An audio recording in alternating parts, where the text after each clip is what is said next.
Porquê que os pijamas têm bolsos? Como é que a placa proibido pisar a relva foi ali colocada?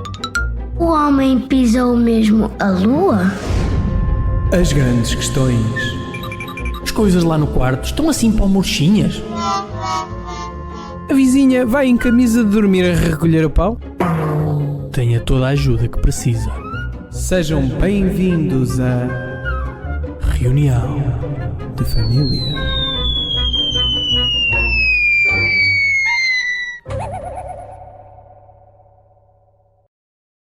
Ora viva! Sejam bem-vindos à Mata Real para mais um...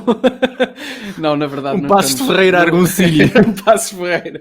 Podia ser, não é? Podia ser. Mas não. Bem-vindos a este lugar especial que é a Reunião de Família. O podcast para toda a família, meus amigos. É para toda a família. E não é que o futebol não seja, mas aqui ainda é mais. E é um espetáculo, atualmente, se calhar, mais espetacular que o futebol. O Reunião de Família, o nosso podcast. Sim, claro. O que é o futebol hoje em dia? O futebol está pela hora da morte. Mas hoje, Joel, quer-me parecer que vamos falar, bem, de algo que também contempla a representação, como o futebol. O futebol também contempla muita representação. Muito teatro, não é? Muito teatro. Muito teatro. Não vamos falar especificamente de teatro, mas vamos falar, sim, de cinema. Portanto... Sétima arte? Podes começar já a falar, a fazer filmes. Podes começar já. A minha vida é isso. A minha vida é um filme. É um filme daqueles de, sei lá, é o Bollywood, não é? Aquele cinema Bollywood. mais... É muita Bollywood. dança, muita animação. Muito erotismo. Sempre muita animação. E há muita magia também, muita magia em Bollywood. Muita magia. Ok, vamos a isso. Estou preparadíssimo. Então vamos lá ver quem é que nós temos hoje connosco. Temos é capaz de ser o meu canal do YouTube. Ele não é um canal do YouTube. É, sim, o autor do meu canal do YouTube favorito em português. Window. Não, lamento. Chama-se JB Martins, criador do Cineblog. Seja bem-vindo, JB! Ora viva, então. Pois é, bem. JB. Antes de mais, muito obrigado, ali, por ser o teu canal do YouTube favorito. Epá, sim, é verdade. Um canal, não sei se mereço essa honra, mas muito obrigado. JB, ele diz isso a todos. Sempre. Não, é especial. Desta vez é especial. E é um canal que contempla, deixem-me dizer, para as pessoas... eu sei que o nosso auditório está bastante informado, portanto, provavelmente sabe isto, mas é um canal sobre cinema, televisão, videojogos que existe desde 2012. Correto? Está correto? Mas, mais ou menos. O conteúdo original, esse que estás a falar, só existe desde 2017, acho eu. Caramba. Ou seja, o canal foi criado, mas não tinha lá nada, só comecei a fazer coisas. Pronto. Nota-se que pesquisámos de forma rigorosa. Imagina se não fosse o youtuber dele preferido. Estou impressionado com a vossa pesquisa. Olha, podemos começar por tentar perceber contigo o que é que destas áreas, não é? Tu começaste por falar sobre cinema, depois migraste para a televisão, os videojogos. Porquê que escolheste especificamente estas áreas? Porquê que começaste a trabalhar... ou seja, porque é que usaste esta como a tua matéria-prima para o canal? Essencialmente porque são as áreas em que sempre me senti mais à vontade e sempre foram uma espécie de paixão minha, não é? Desde pequeno. O cinema, obviamente, foi introduzido ao cinema desde pequeno pela minha família. Depois vieram os videojogos. Sou da geração da Sega, em que a Sega dominava isto tudo cá em Portugal. E a televisão, obviamente. Eu cresci em frente a uma televisão, não é?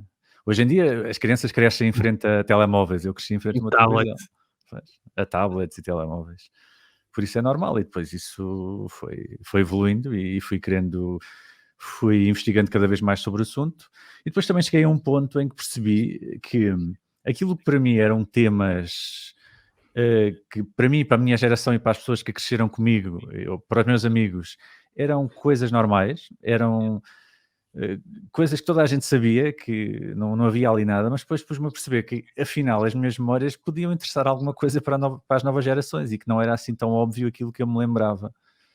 Eu percebi isso quando comecei a falar, por exemplo, de coisas como a Major Alvega, e as pessoas não... diziam, isso é coisa tão gira, nem me lembrava que isso existia. Ouvi falar muito, assim, lembrava-me vagamente, mas para mim era uma memória muito viva que eu tinha, que toda a gente que eu conhecia tinha essa memória. Assim como, por exemplo, o Dragon Ball. O Dragon Ball que hoje em dia provavelmente já não é uma referência tão presente para esta nova geração, não. Para a nova geração. Pois, precisamente, provavelmente não. Mas para mim o Dragon Ball é vida, não é? Toda a gente conhecia o Dragon Ball. É vida. O Parlamento parou para ver Dragon Ball. O Parlamento, é verdade. Parou para ver Dragon Ball. Inacreditável. Eram as aulas, uma pessoa... As aulas paravam, pá. Sabem que um novo episódio. Não sei se vocês se lembram que o Dragon Ball passava de manhã e à tarde também. Passava, sim, senhor. Lembro, no Bereré. No Bareré, mas acho que era... O que dava, eu acho que o novo era o que dava à tarde e o de manhã era o que dava, que tinha dado à tarde no dia anterior. Havia assim um esquema desses. Eu sei que havia miúdos muito maldosos que tinham aulas, alguns tinham de manhã, outros tinham de tarde, e havia alguns que tinham informação fresca e vinham dar spoilers e estragavam um episódio de todos. E nós ficávamos muito chateados. Não havia esse conceito de spoilers nessa altura. Não havia o conceito. Era tráfico de informação. Era tráfico de informação. Vinham contar a novidade.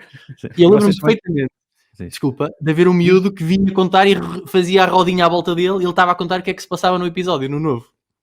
E pior eram aqueles que eu tinha família em Trás-os-Montes, não é? E Trás-os-Montes é ao pé da fronteira e apanhávamos nos canais espanhóis.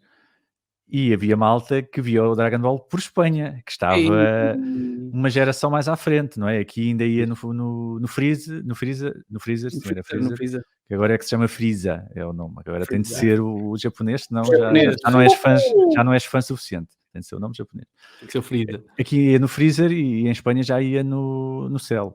Por isso, mas temos que dizer que provavelmente não era a mesma dobragem que em Portugal, ou seja, não tinha as mesmas características peculiares da dobragem portuguesa. Aliás, tu tens um vídeo no teu canal sobre isso.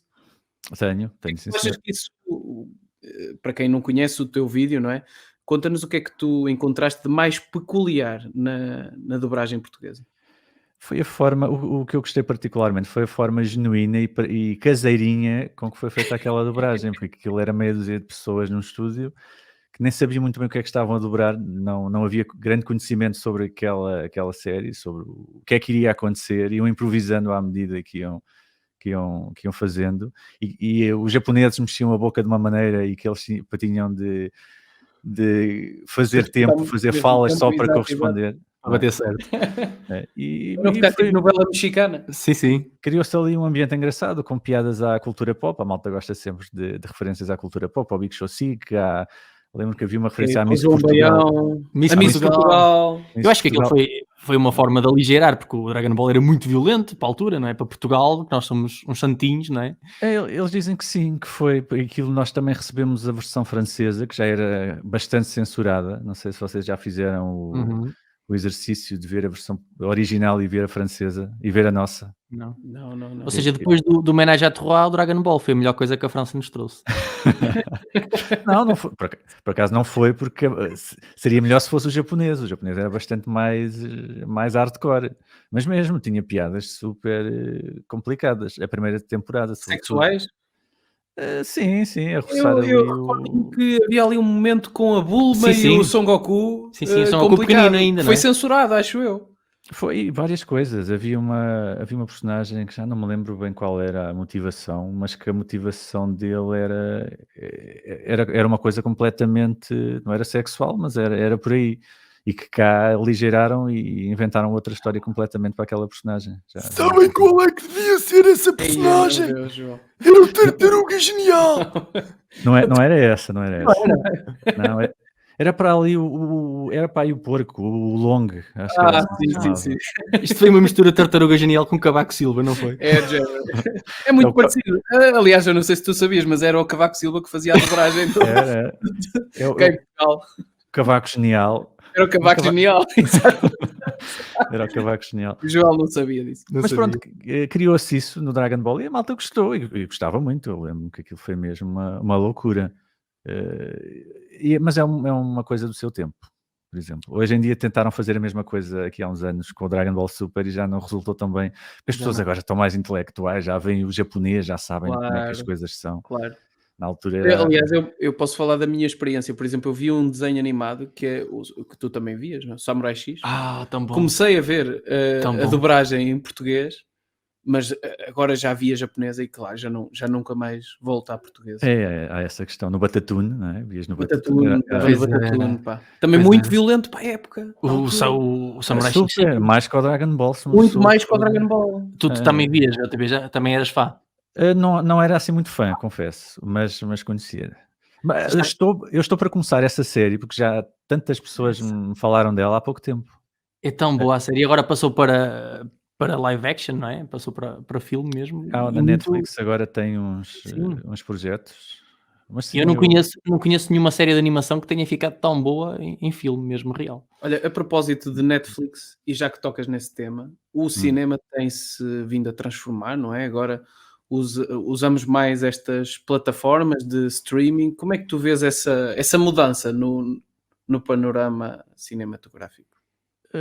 supostamente Ficas feliz pela existência de Netflix ou nem por eu isso? tenho aqui um misto de sentimentos, mas é mais por uma questão de... Não é nostalgia, é de valorização.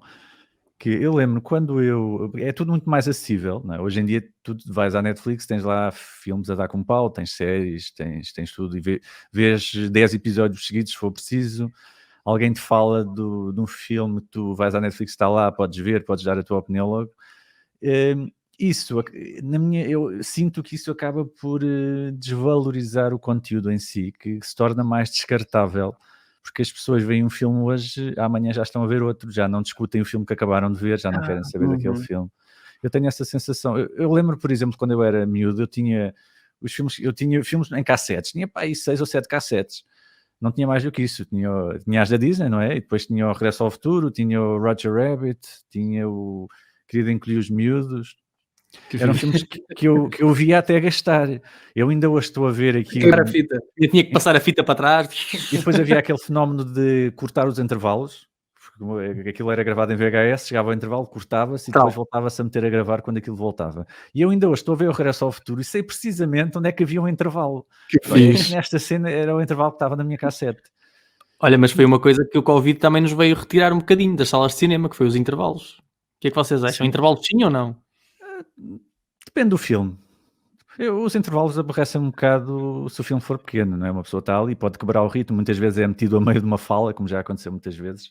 Agora, quando um filme é assim muito grande, tipo do Senhor dos Anéis. o último que vi no cinema na Covid foi o do James Bond. E o filme é muito grande e não tinha intervalos. É um bocado complicado. É por aí. Mas vocês estavam a falar da Netflix e de ser descartável, e eu sinto uma coisa, não só com a Netflix, já é uma coisa que me acompanha há muitos anos. É um problema meu, tenho vários, não é? Quero saber se vocês sentem o mesmo. Eu quando estou a consumir uma série mesmo, tipo, adoro isto. Aconteceu-me com Friends, por exemplo, que eu tive uma paixão por Friends. Eu vejo a série como quem come M&M's, sempre a dar, e chega ao último episódio e eu fico meses sem ver o último episódio. Meses. Olha, ainda bem que falas desse tempo, porque o JB tem um vídeo, eu conheço os vídeos, pá, certo, conheces tudo. Aqui a puxada dos galões, não é? Para mostrar. Tem um vídeo sobre rever a série, não é? Ajuda-me, JB. Porque é que nos sentimos deprimidos quando acabamos uma... Exatamente. Eu tenho um vídeo que fala sobre porque é que é bom rever uma coisa várias vezes, que também estávamos aqui a falar, e tenho outro que diz porque é que nos sentimos deprimidos quando acompanhamos uma série e ela acaba.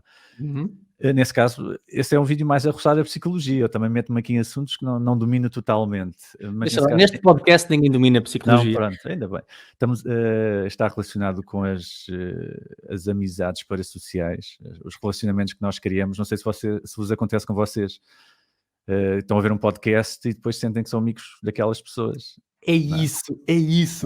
Eu com Friends, e agora saiu a reunião de Friends, eu cheio de vontade de ver, estava ansioso por ver, e adiei meses. Nunca havia o momento certo. E porquê é que eu adiava? Porque eu vou-me despedir deles pela segunda vez, vai ser doloroso demais. É isso, a nossa mente vê aquelas pessoas, conhece aquelas pessoas na intimidade, eles mostraram-nos coisas que não mostraram a outras pessoas, a outras personagens. Nós somos amigos daqueles gajos, eles agora vão deixar-nos, porque é como se morressem, não é? É um luto que temos de fazer. Isso acontece, é verdade. Eram os meus únicos amigos, e por cima. Opa. Eu faço a mesma coisa, mas com outra série, que é com Scrubs. Revejo, estou constantemente a rever a série. Já sou capaz de ter revisto aí 5 ou 6 vezes. Olha, vamos lançar aqui um pequeno momento para... Vamos apimentar. Vamos apimentar a pimenta. Então. Bora, pimenta. Temos aqui um vídeo que te queremos mostrar. Oh, valha-me Deus, o que é que vai sair dali? Vamos pedir aqui um comentário. Vamos ouvir e ver. Ai. Vamos lá. Quebra-gelo. Olha o Quebra-gelo! O que é que resolveu fazer o filme assim? Hã? O que é que resolveu fazer o Porque filme? não o pude fazer assado. Quem é que não o deixou fazer? Quem é que não deixou fazer assado? Eu não posso permitir certas coisas. Não estamos a brincar com coisas sérias. O que é que aconteceu durante o filme? Queriam telenovela, era. Isso são acusações para o produtor do filme. Não, são acusações para o serviço público. Aliás, não devia existir. Não serve para nada. Não serve nada nem a ninguém. Não gosto da televisão. Dispenso. Que dizer sobre João César Monteiro? Que bela personagem, que bela personagem. Também tenho um vídeo sobre ele e curiosamente é dos mais vistos. Que é uma personagem que move paixões por todo mundo. Nós aqui censuramos a parte mais acalorada deste vídeo, porque depois... Foi a parte do parágrafo, não é? Que vocês não gostam de estrangeirismos aqui no vosso programa. Não. Estrangeirismos nem pensar, ok? Não, nada disso. É um gênio, não é? Porque ele é um gênio, não é? Eu gosto ou não dos produtos que ele faz, é uma pessoa que pensava fora da caixa e que nos apresentava ali conteúdos que nos davam que pensar, ou pelo menos mesmo que não percebêssemos o que é que ele queria dizer, achávamos estranho. Isso é sempre bom. Mas JB, para um leigo, basicamente vamos tentar aqui fazer um enquadramento. Este senhor realizou um filme que é maioritariamente um ecrã escuro. No Exato. qual aparecem alguns flashes de luz, muito esporadicamente durante o filme, e depois, pronto, claro, houve toda uma comoção à volta desse filme e desse evento. E do dinheiro, não é? E do dinheiro investido no filme.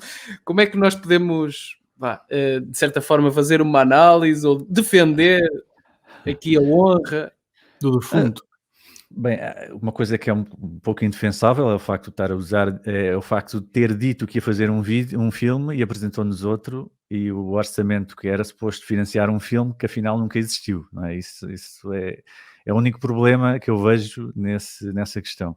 Em relação àquilo que ele nos apresentou, aquilo tem uma justificação, aquilo tem uma lógica, pode ser sujeito a várias interpretações. Nesse caso, sou completamente aberto e não me incomoda nada ser um filme totalmente escuro. Agora, se aquilo foi feito de propósito, eu não acho que tenha sido feito de propósito.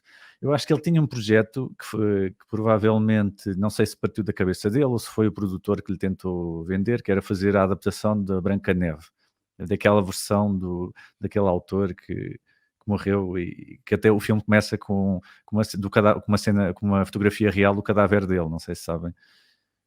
Pronto. Ele não estava para aí virado, acho que ele não tinha vontade de fazer aquilo, então foi adiando. Eu até, pela conversa que tive com os atores, em que diziam que ele tinha sessões em que ia para o Jardim Botânico, punha-se a ler várias coisas que lhe apetecia ler e que não queria trabalhar. Notava-se que era alguém que não estava com vontade de fazer aquilo, estava a adiar e não estava para aí virado, pronto. E no final tinha de entregar alguma coisa e lembrou-se de fazer aquela coisa que era o que dava menos trabalho, que filmou, mas depois teorizou à volta daquilo. Que fixe. Eu acho que foi por aí. Não há uma versão oficial, porque ele já não está entre nós, mas acho que foi por aí. Pois. Mas isto às vezes funciona, não é? Aquela tal história do Rei Bainu, não é? Tipo, fez o seu marketing. Ou quando fazes uma piada e alguém não percebe, se que a pessoa pensa, olha, às tantas é um humor inteligente. E naquele caso, se calhar, até as pessoas tinham medo de criticar, porque se calhar foi tão inteligente que eu não percebi. Isto é tão esperto. Mas não, uma coisa que eu aprendi, uma das maiores desilusões que eu tive ao crescer, aliás, foi quando eu era criança, achava que os adultos tinham tudo controlado e sabiam o que é que estavam a fazer. Quando Também uma eu. pessoa cresce, yeah. percebe-se que ninguém sabe o que é, ninguém percebe nada disto, toda a gente está a inventar e à medida que vai andando. É E tão nesse triste. caso, acho que foi o que aconteceu. É um bocado triste, não é? Pensar assim. Muito. E, olha, É, pronto. e vocês há pouco estavam a falar de memórias e nós estávamos a falar de memórias. Queria-vos fazer uma questão aos dois, que eu tenho bem presente, não sei se vocês têm ou não. Eu tenho bem presente a primeira vez que o meu corpo apresentou secreções a ver um filme. Neste caso, chorei, não é? Epá.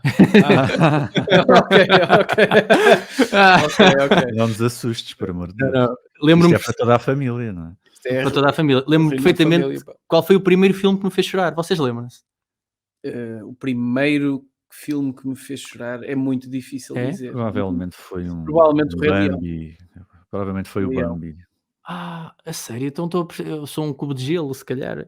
Porque eu chorei, o Então. primeiro filme que me fez chorar, mas Foi abundantemente. em adulto. Não, devia ter os meus, sei lá, 12 anos, 13 talvez, por aí. Foi o Pearl Harbor. Ok, é um bom filme. É um bom filme, sim, sim. Mas É chorei interessante. imenso. Choraste. É curioso. Pá, e não choro assim com tanta facilidade. E lembro-me perfeitamente disto. Eu não sei o que é que tive naquele dia, que eu fui para cá chorar copiosamente depois do Pearl Harbor. Epá, mas a questão é essa, há filmes que uma pessoa chora em filmes que não são tristes, não é? Já aconteceu muitas vezes. Nesse caso é triste porque tem lá uma situação que é triste. Quer dizer, pessoas Mas a falecer e este já me homem é triste. Há pessoas que acham que o Armageddon é o filme mais triste do mundo, não é? Pronto. O ET. Mas já me aconteceu emocionar-me em coisas que não eram, mas a mim tocaram, não é? Há coisas que nos tocam, há alguma coisa, situação que estamos a viver. Exatamente. Eu fui com o Rei Leão e recordo isso foi um momento muito humilhante da minha vida, porque depois do filme lembro-me que, aliás, o meu irmão conta que eu acordei a chorar a meio da noite a dizer, por favor, Simba, não morras. Depois do filme, foi tão marcante. Opa, Foi a semana sei. passada. Foi a noite passada. Não? Não deve ter sido. Devia ter para aí os meus 6, 7 anos, digo eu. Pronto. É um filme triste, o Rei Leão. Acho que podemos. Sim. Não, por exemplo, há uns filmes que a mim eu não consigo ver porque há algo ali que me bate, que é o Toy Story. O Toy Story 3, por exemplo. Eu não consigo ver o Toy Story 3. Chega a um ponto em que não consigo, é complicado. Não consigo perceber muito bem porquê. Não sei se está relacionado com a nostalgia da infância, com os bonecos, que eu também tinha montes de bonecos. Provavelmente há ali alguma coisa que o meu terapeuta me há de dizer um dia. Mas o Toy Story chega ao 3 e depois o 4 é parecido, mas o 3, sobretudo o 3, os últimos 15 minutos, não há ali alguma coisa que não funciona. Vamos deixar essa pergunta aqui também para quem nos está a ouvir, para refletir sobre isto. Que nos digam que filme é que Qual é que foi chorar, o vosso, a primeira vez que excretaram secreções, não é? No cinema. Qual é a palavra mais feia? Excretar. Pois, exatamente. Ora bem, e agora chegamos ao momento do nosso programa em que temos a participação de um ouvinte. Vamos lá ouvir o que é que esta semana as pessoas tiveram para nos dizer. E ao JB, vamos ouvir.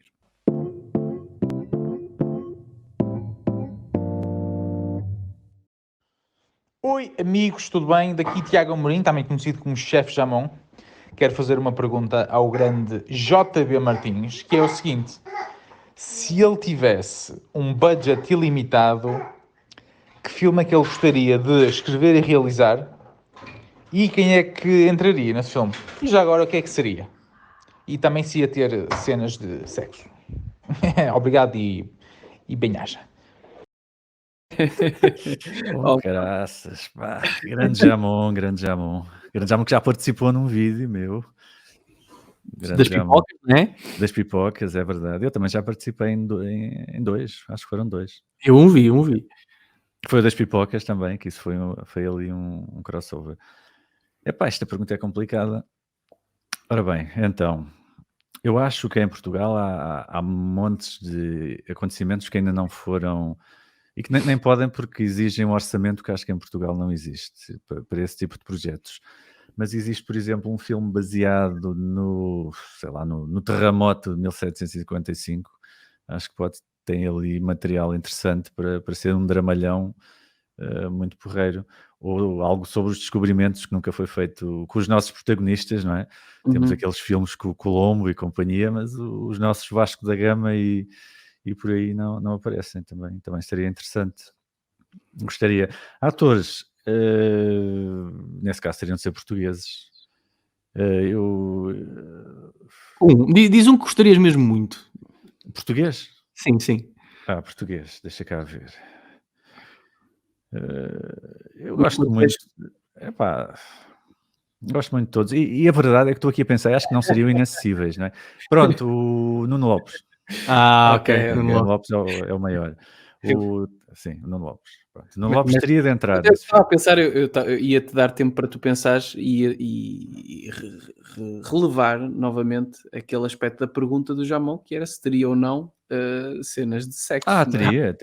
Isso ajudaria também na escolha do ator. Porque imagina, até é mais fácil filmar as cenas de sexo durante o terremoto, que aquilo já não é preciso fazer nada. É só estar deitado.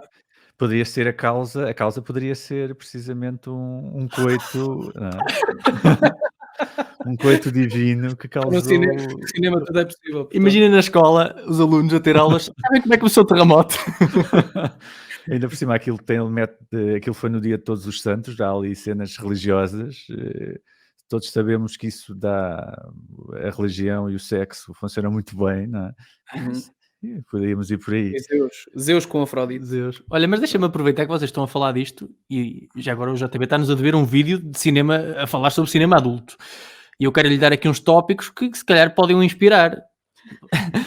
Uma das coisas que eu gosto mais no cinema adulto, não sei se vocês sabem, é que tem nomes muito originais e que normalmente são trocadilhos para grandes filmes. Sabiam disso? Tinha uma vaga ideia, sim. Pois, como consumidor. Vaga ideia. Como por exemplo... olha, vou-te dar exemplos. Temos o Duro de Sentar. Sim. Temos o Senhor dos Anéis. É um clássico. Okay. E temos o Rabinho dos Bosques. Sim. E já agora só mais um, para não ser chato, que é o Abiscate do Soldado Ryan. E também temos o Eduardo Mãos de Pénis. E temos já agora o 00 Met. É possível. Mas este Eduardo Mãos de Pénis existe mesmo. Que sim. deu-nos Todos existem. Mas neste podia estar a pensar que eu tinha inventado. Que deu-me saudoso, não sei se é do vosso tempo, o saudoso canal 17, não era? 18. Viver. Não é que eu saiba, mas nem eu, era 18. Nunca ouvi falar. Aqui na minha zona era 18, mas houve uma altura, há zonas em que era 17, sim. Pronto. E deu lá o Eduardo Mãos Pénis, esse clássico intemporal do cinema adulto. Então, e a família Madams, Okay. Então falar de sexo, cheque, não é? Neste episódio, cheque. É um tema obrigatório. Meus amigos, a conversa está muito boa, mas está a chegar à altura, estamos a chegar ao final, e então está na altura de apresentarmos o desafio final. Vamos ao genérico.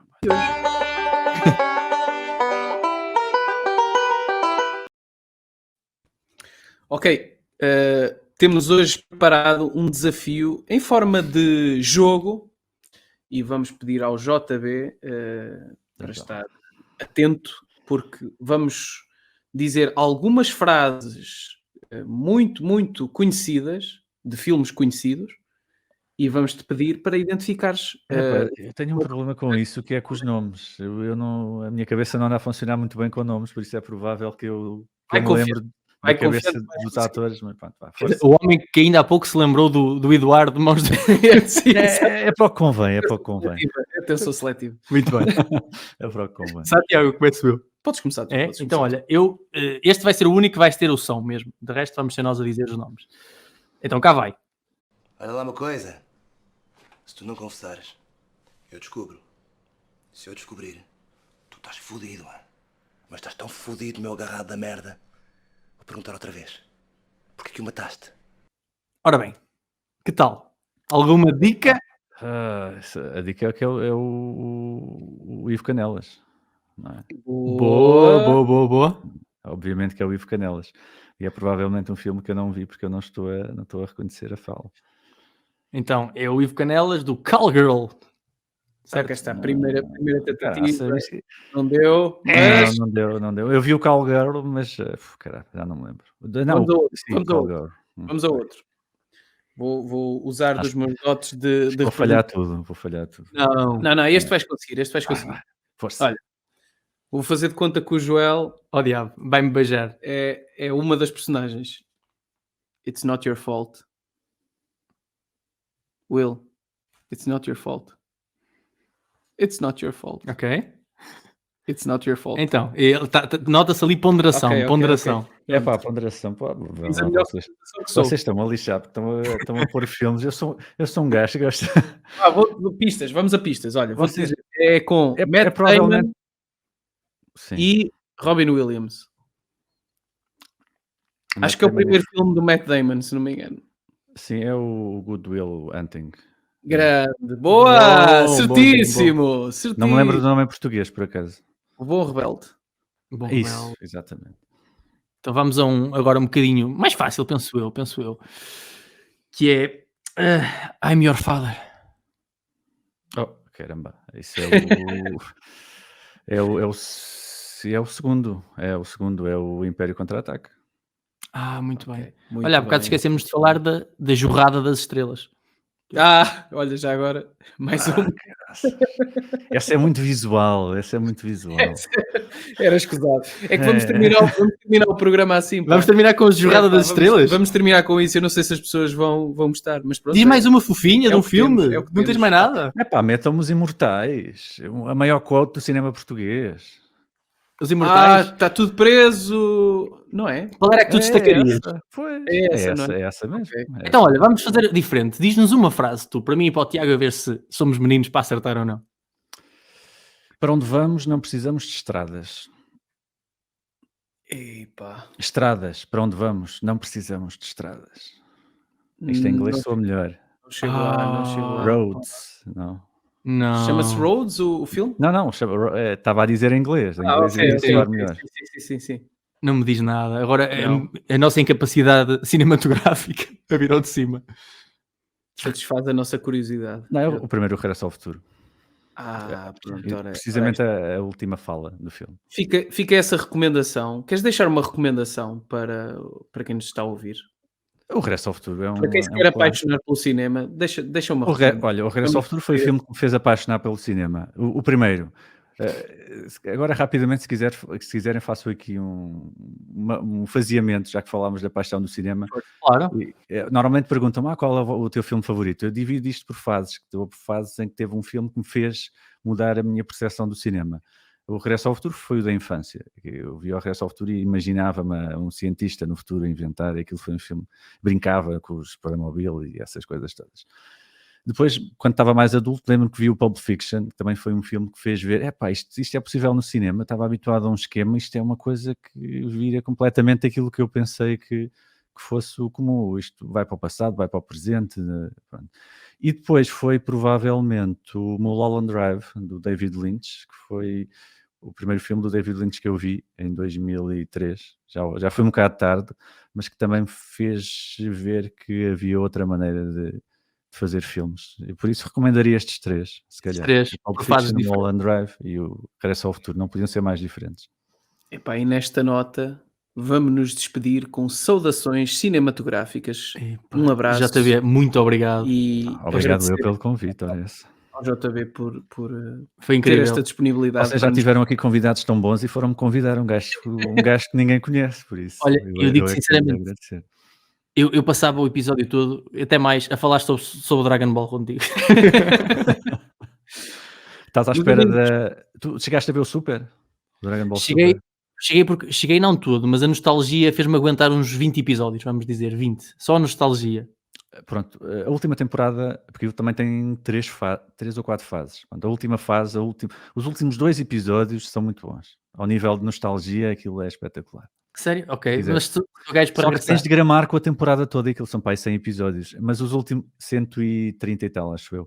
Já que vocês estão a falar de Dragon Ball, Joel, então despede como tartaruga genial. E agora queria mandar um grande beijinho a toda a gente que nos ouve. Son Goku, faça Kamehameha. Beijinhos e abraços. Saudações.